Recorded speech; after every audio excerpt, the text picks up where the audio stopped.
खलकनाकुम मिन ज़करिन व उन्सा। और इस्लाम लाने के बाद सारे काले गोरे के फर्क को मिटा दिया जाता है।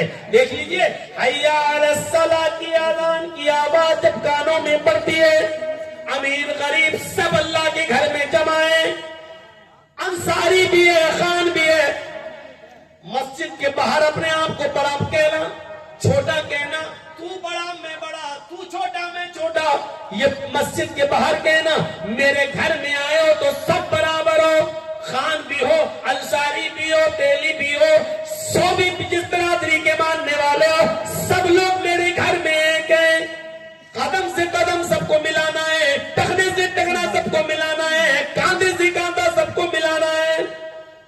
बहुत बड़ा अमीर आदमी हो, चाहे कितनी बड़ी दौलत हो, लेकिन इल्म नहीं है। एक गरीब आदमी का बच्चा आलिम कुरान है, आलिम है, हदीस है, पढ़ के आया है मदरसे से, बहुत गरीब है बच्चा, बेचारा उसका बाप ज़कात ले लेके खाता है और अपने बच्चों को खिलाता है। लेकिन अगर इल्म में माहिर और आगे है, मौलवी है, हाफिज है, तो वो मुसल्ले इमामत में खड़ा होगा और बड़े से बड़ा अमीर उसके पीछे नमाज पढ़ेगा। ये मसावात का दर्स अगर किसी मजहब ने इज्तिमाई शक्ल में दिया है तो वो इस्लाम है। यही आजान की आवाज पार्लियामेंट में एमपी और एमएलए मुसलमानों के लिए भी है, और यही आजान की आवाज सड़कों पर भीख मांगने वाले भिखारियों के लिए भी है। दोनों एक ही वक्त में मस्जिद में आएंगे। अमीर के लिए कोई अलग वक्त और गरीब के लिए कोई अलग वक्त नहीं, अमीर के लिए कोई और मस्जिद नहीं और गरीब के लिए कोई और मस्जिद नहीं। मेरे घर में आए हो तो सब बराबर हो, सब फकीर हो। यहां अपने घर में दौलत दिखाना, मेरे घर में तुम सब फकीर हो। अंतुमुल फुकरा, आए मस्जिद में आने वाले तुम सब फकीर हो, तुम सब मेरे फकीर हो। वल्लाहु गनियुन हमीद, अल्लाह गनी है, वो बेनियाज है, वही काबिल तारीफ है। बस अल्लाह ही मालिक है और सब फकीर हैं। ये दर्स देता है इस्लाम। नमाज में ये दर्स देता है। साथ में पैर से पैर और टखने से टखना, कदम से कदम। कोई अमीर आदमी ये नहीं कह सकता हट गरीब आदमी, चल चल कर, और ये भी नहीं कह सकता है चल हट पीछे जा चल। किसी के बाप में इतनी हिम्मत नहीं। अमीर होगा तू तो अपने घर का, अल्लाह के घर में तू भी फकीर है, तू भी मांगने गया है। बड़े बड़े चौधरियों की और बड़े बड़े सरमायादारों की चौधराहट मस्जिद में आने के बाद सब फेल। क्यों? तुम सब फकीर मांगने ही तो आए हो। पूरी नमाज क्या दुआ ही तो है, पूरी नमाज क्या भीख ही तो है। आप अल्लाह से मांग ही तो रहे हो, इहदिना सिरातल मुस्तकीम, अल्लाह को सीधा रास्ता दिखा। आप मांग ही तो रहे हो, अल्लाहुम्मा ग़फ़िरली, अल्लाह मुझे बख्श दे, वरहमनी, मेरे ऊपर रहम फरमा, वहदनी, मुझे हिदायत दे, वआफ़िनी, मुझे आफियत दे, वरज़ुक़नी, और मुझे रिज़्क़ दे। अरे मांग ही तो रहे हो तुम अल्लाह से। पूरी नमाज तो भीख है, यानी आप अल्लाह से मांग रहे हैं। आप तो खुद साबित कर रहे हैं कि अल्लाह मालिक है और हम फकीर, और तुम किसी गरीब आदमी को भगाओगे। इसी मंजर को देखकर तो डॉक्टर अंबेडकर ने कहा था, ये देखिए अमीरी गरीबी के फर्क को मिटा दिया गया है, काले गोरे के फर्क को मिटा दिया गया है। यही तो इस्लाम है, यही तो दर्स दिया है मोहम्मद रसूलुल्लाह ने। इस्लाम यही दर्स। हजरत उमर फारूक पेशाब कर रहे हैं और उनका गुलाम कहता हुआ चीखता हुआ निकला, ये अमीरुल मोमिनीन, अमीरुल मोमिनीन, अमीरुल मोमिनीन। हजरत उमर फारूक को नहीं देख पाया वो, और अमीरुल मोमिनीन पेशाब कर रहा, तो गुस्सा आ रहा, कमीना अमीरुल मोमिनीन चिल्ला रहा, पता नहीं मैं पेशाब कर रहा हूं, ऐसे कैसे उठ जाऊंगा। जब इस्तंजा करके फारिग हुए तो जी ये नहीं ना कि मैं पेशाब कर रहा था, अमीरुल मोमिनीन। एक थप्पड़ दिया उसके गाल पर। हाँ बोलो क्या बात। उसने अपनी कुछ बात बताई और कहा ठीक है अच्छा चलो हो जाएगा। उसके बाद जब जाने लग, हजरत उमर फारूक इधर मुड़े, वो इधर मुड़ा। उनका गुलाम कहने लगा, अमीरुल मोमिनीन, आप मुझे जिस काम के लिए भेज रहे हैं मैं जा रहा हूं, लेकिन थोड़ी सी गुजारिश है। जी बोलो। अभी अभी आपने मेरे गाल पर जो थप्पड़ मारा है, बस आपको मैं इतने इतना कहना चाहता हूं कि थोड़ा सा अकेले में जाकर अपने घर में तन्हाई में जाकर थोड़ी देर के लिए इतना सोच लेना कि ये थप्पड़ आपने जायज मारा है कि नाजायज मारा है। इतना एहसास कर लेना कहीं आपने धोखे में और उजलत में जल्दबाजी में तो मेरे गाल पे थप्पड़ नहीं मार दिया। मुझे तो अपनी कोई गलती नजर नहीं आ रही थी। हो सकता है कि आपको कोई गलती नजर आए। अगर कोई गलती नजर आ जाए तो मुझे भी बता देना। अमीरुल मोमिनीन ने कहा साफ साफ गलती है।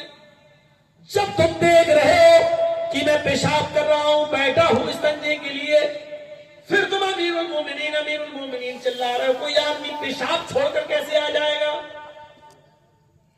उस आदमी ने जवाब दिया, गुलाम ने, अमीरुल मोमिनीन अल्लाह की कसम खाकर कहता हूं, उसकी इज्जत और जलाल की कसम खाकर कहता हूं, मुझे नहीं मालूम था कि आप पेशाब कर रहे हैं बैठे हुए हैं।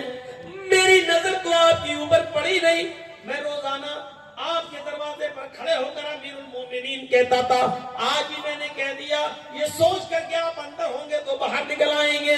मैंने घर के दरवाजे पर खड़े होकर अमीरुल मोमिनीन चिल्लाया। मैंने मुड़ के नहीं देखा कि आप दरवाजे के किनारे पर बैठकर पेशाब कर रहे हैं। मैंने मेरी नजर आपके ऊपर नहीं पड़ी और इस बात को मैं अल्लाह की कसम खाकर बता सकता हूं, कह सकता हूं। हजरत उमर फारूक ने कहा, जब तूने अल्लाह की कसम खाकर इतनी बड़ी बात कह दी तो बात ही खत्म है। फिर मैंने तुझे जो थप्पड़ मारा है वो मेरी गलती है, वो मेरा कसूर है।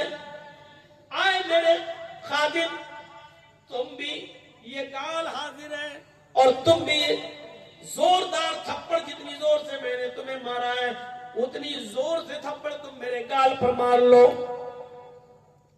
उसने कहा, अमीरुल मोमिनीन मुझे मारना ही नहीं है, बस एहसास दिलाना है। अगर आपको अपनी गलती का एहसास हो गया तो मैंने आपको माफ कर दिया। फरमाया उसको पकड़कर कि तुम इसलिए माफ कर रहे हो क्योंकि मैं अमीरुल मोमिनीन हूं, तुम मेरे नीचे हो, खादिम हो। ऐसा ना हो कि कल कयामत के दिन तुम मेरा गरीबान पकड़ लो और कयामत के दिन तुम मेरा बदला ले लो। नहीं, तुम्हें आज बदला लेना होगा। उस खातिब ने, उस गुलाम ने कहा, अमीरुल मोमिनीन मैं उसी अल्लाह की कसम खाकर कहता हूं कि मैंने दिल से आपको माफ कर दिया है। जब आपने अपनी गलती का एतराफ कर लिया है तो मैं दिल से माफ कर रहा हूं। मैं अल्लाह की इज्जत और जलाल की कसम खाकर कहता हूं, कयामत के दिन में आपसे बदला लेने का कोई हकदार नहीं हो सकता, इसलिए कि मैं आपको किसी दुनिया में अल्लाह के लिए माफ कर रहा हूं। जब हजरत उमर ने ये सुना तब उसको छोड़ा कि जब तुमने अल्लाह की कसम खाकर मुझे माफ कर दिया तो अमीरुल मोमिनीन, ये तो हिंदुस्तान जैसे एक मुल्क की नहीं, 22 लाख मुरब्बा मील पर हुकूमत करने वाली शख्सियत, 22 लाख मुरब्बा मील। अरब भी, ईरान भी उसी में, मिस्र भी उसी में, आजरबाईजान भी उसी में, उर्दू भी उसी में, अलजायर भी उसी में, शाम भी उसी में। गौर कीजिए, इतनी सारे के सारे जो आज अलग अलग मुल्क बन गए हैं, इतनी बड़ी बस्ती के अकेले 22 लाख मुरब्बा मील पर हुकूमत करने वाली शख्सियत और अपने आप को बदले के लिए पेश कर रही है, मुझे भी मारो। क्यों? क्योंकि इस्लाम लाने के बाद अमीर और गरीब का कोई फर्क नहीं। गाल के बदले गाल, हाथ के बदले हाथ, गर्दन के बदले गर्दन। मैंने तुम्हें मारा है तो मुझे, ये है मसाला। इस्लाम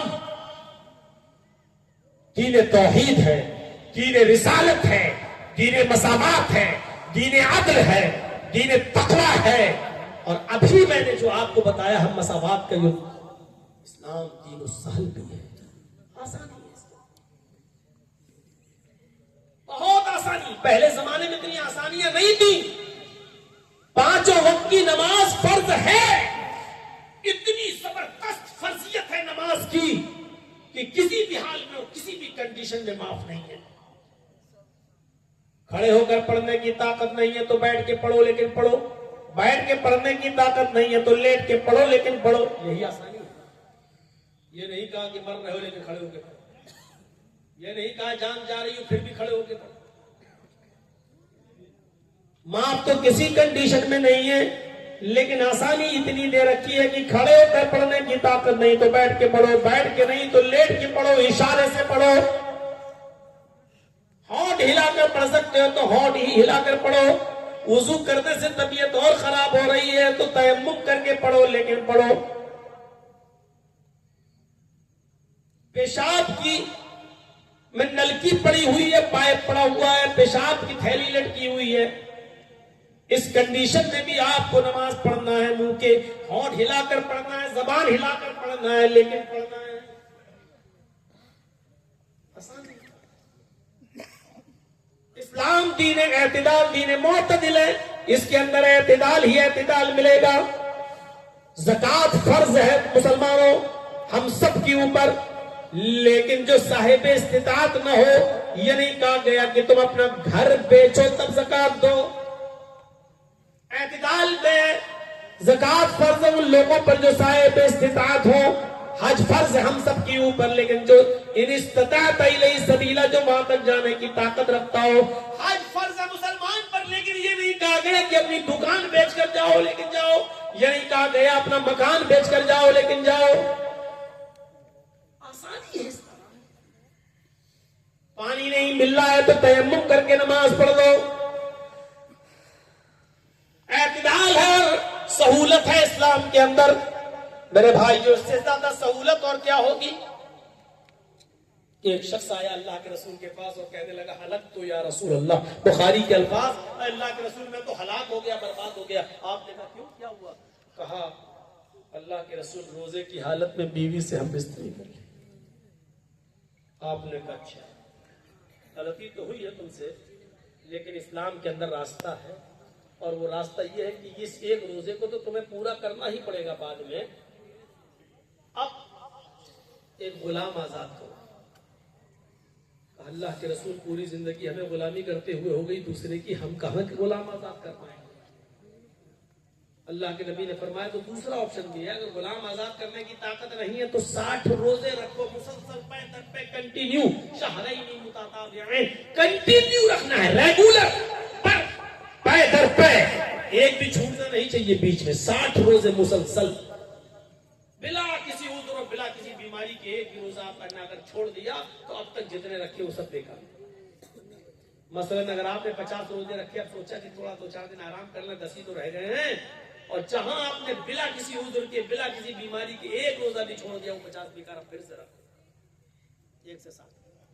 कहता कितने का 60। अल्लाह के रसूल एक रोजे का तो ये हाल है, बीवी से मिल बैठे 60 रोजे कहां से रख लूंगा, मेरे पास 60 रोजे रखने की भी ताकत नहीं। आपने कहा फिर एक और तीसरा रास्ता है, बस आखिरी लास्ट वे, आखिरी रास्ता का क्या है बताइए बताइए। आपने फरमाया 60 मिस्कीनों को खाना खिलाओ। सोचने लगा, आपने कहा क्या सोच रहे हो? कहा कि अल्लाह के रसूल इसके अलावा कोई का नहीं, सिर्फ 60 मिस्कीनों का भी आखिरी रास्ता है। कहा अल्लाह के रसूल आपको शायद मेरी कंडीशन मालूम नहीं है। आपने कहा क्या हुआ? कहा मेरा अपना ये हाल है कि अगर सुबह खाने को मिल जाए तो शाम को भूखा सोता हूं, और शाम को मुझे और मेरी फैमिली को अगर खाने को मिल जाए तो सुबह से लेकर शाम तक भूखा रहता हूं।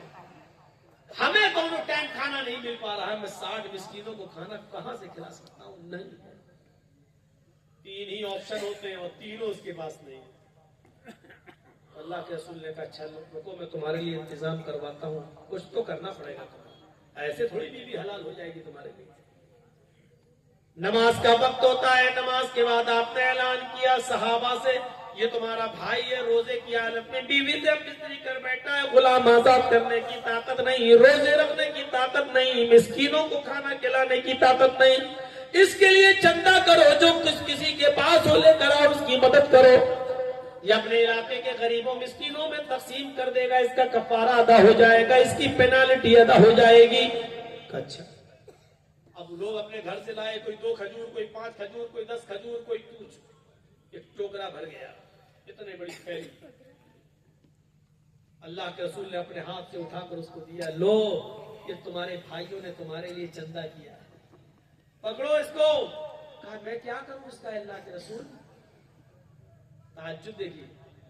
कहा अल्लाह के नबी ने जाओ अपने कबीले में, अपने खानदान में जाओ और इसको अपने इलाके के गरीबों में, अपने कबीले के गरीबों में तकसीम कर दो, तुम्हारा कफारा अदा हो जाएगा और तुम्हारी बीवी हलाल हो जाएगी तुम्हारे लिए। जाओ। कहने लगा अल्लाह के नबी सल्लल्लाहु अलैहि वसल्लम मैं अपने कबीले में किसको दूं? आपने कहा बताया तो अपने इलाके के गरीबों में, मिस्कीनों में बांट दो।